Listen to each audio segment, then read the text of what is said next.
Bienvenue à cette introduction au modèle économique, que l'on appelle aussi business model ou modèle d'affaires. Dans cette vidéo nous allons vous présenter un outil visuel très pratique pour travailler un modèle économique, le Business Model Canvas. Commençons par la définition. Un modèle économique, ou business model, décrit les principes selon lesquels une organisation, crée, délivre, et capture de la valeur. Un modèle économique innovant, c'est une nouvelle manière de créer, de délivrer et de capturer de la valeur. Cela vous donne 3 dimensions sur lesquelles vous pouvez travailler. Nous retrouvons ces éléments dans le Business Model Canvas, outil que nous allons utiliser tout au long de cette formation. Le Business Model Canvas est constitué de 9 blocs, pour décrire l'économie d'une entreprise.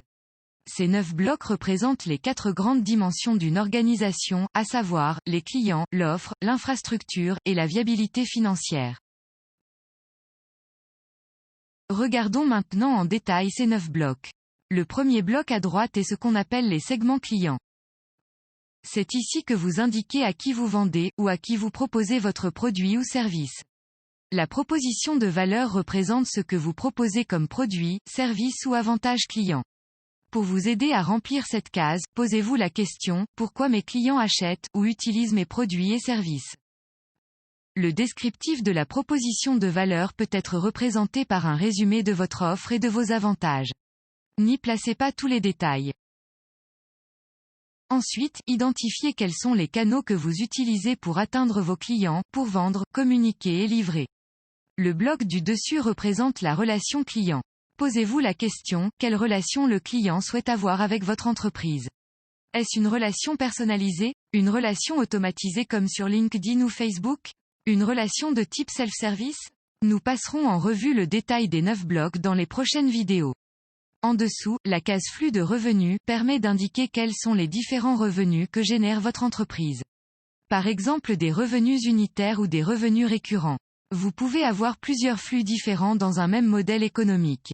Maintenant que nous avons vu la partie droite du Business Model Canvas, et que nous avons identifié à qui nous vendons, ce que nous leur proposons comme produit ou service, de quelle manière et combien nous leur facturons, il nous faut identifier avec quels moyens. Les ressources correspondent à ce dont vous avez besoin pour faire fonctionner votre entreprise, par exemple, le personnel, les locaux, l'usine, une chaîne de fabrication, etc. Les activités clés sont les activités que vous réalisez pour faire fonctionner votre entreprise, comme la fabrication, la prospection, le sourcing de fournisseurs, la maintenance et le support après-vente. Les partenaires clés correspondent aux partenaires et fournisseurs les plus importants pour votre entreprise.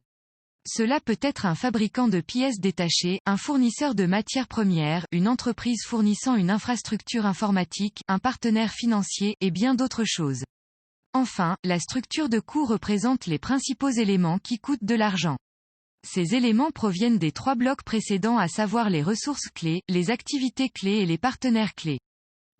Le Business Model Canvas permet plusieurs types d'utilisation.